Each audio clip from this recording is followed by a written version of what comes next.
cover and our general pattern that we've been in lately. Now, note even with the humidity, of course, it's very muggy outside this time of year, but it feels only like 91 degrees. And just to check in really quickly at temperatures all across our area, we're all in the 80s right now, as opposed to way into the 90s. Now, just to put it in perspective, again, the average high for right now is 90. We're probably not going to get near that really through the next several days at least because of the pattern we've been in with some scattered rain and the clouds.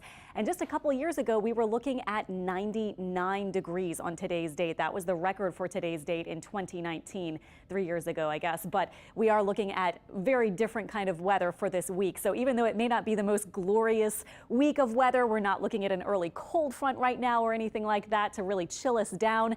But hey, 80s not so bad this time of year, and especially with our rain threat not extremely high for any sort of flooding rain. Now, certainly we do have a chance for rain today. So far, everything is off to the south of our coast. Today, we'll keep about a 30–40% chance during the day with our high only maybe about 87 below average, and we have been below average the past several days.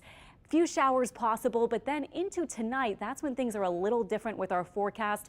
Our lows north and south will be in the lower 70s, and we are expecting some scattered late afternoon and evening showers and storms with the rain ending overnight. Let me show you with our high resolution model so you can make your plans. This is 3 p.m. today. Still pretty quiet. We have the clouds, couple showers or storms possible. We'll fast forward to about 6 p.m. and although this is officially a little front kind of moving in, this is not bringing much cooler air. It's just a boundary sliding from north to south. Look at this, by 7 and 8 o'clock toward or maybe just after sunset, our model is showing a flare up of some showers and storms as this boundary crosses our area. 10 p.m. still some rain, and then fast forward to after midnight. This is by 1–2 p.m. Looks like the rain will be over. But again, just don't be surprised if there is a round of showers and storms that you might have to dodge for this evening and overnight. But again, the rain ending pretty early in the night, and then for early tomorrow looking pretty quiet.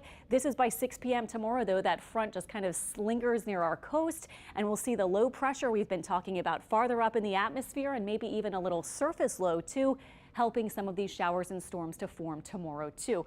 Now, really the deepest moisture right now is off to the east of us, so this will take us into Friday. But notice the dry air in purple, the orange showing where there's a lot of deep tropical moisture.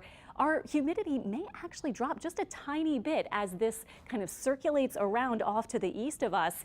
And then by early next week, this is potentially a little front that could bring some slightly drier air into our area, at least the northern half or so by about Tuesday and Wednesday. Now, it's not going to be a big difference, not promising that nice fall feel, but just looking at some of the model indications, note the very slight drop in humidity. Not sure if it'll be noticeable really at all Thursday and Friday.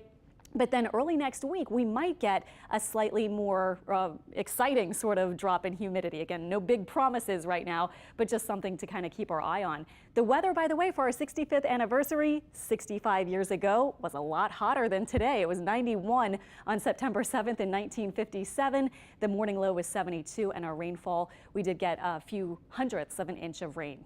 2 hurricanes out in the Atlantic and 2 waves that we've been tracking. These have low chances of development for the one that is still over Africa, more than 5,000 miles away from us. So we'll track this one, but lots of time to watch it. And of course, models aren't going to tell us exactly what it's going to do. We just have to kind of wait and see. This one has a medium chance of development, might become Fiona, but the chance for development is about 60%. Earl might pass just east of Bermuda later this week, potentially as our first major hurricane of the season, but still no tropical threats here. Early next week, you can see the rain chances going down as that slightly drier air moves in. Alexandra, thank you.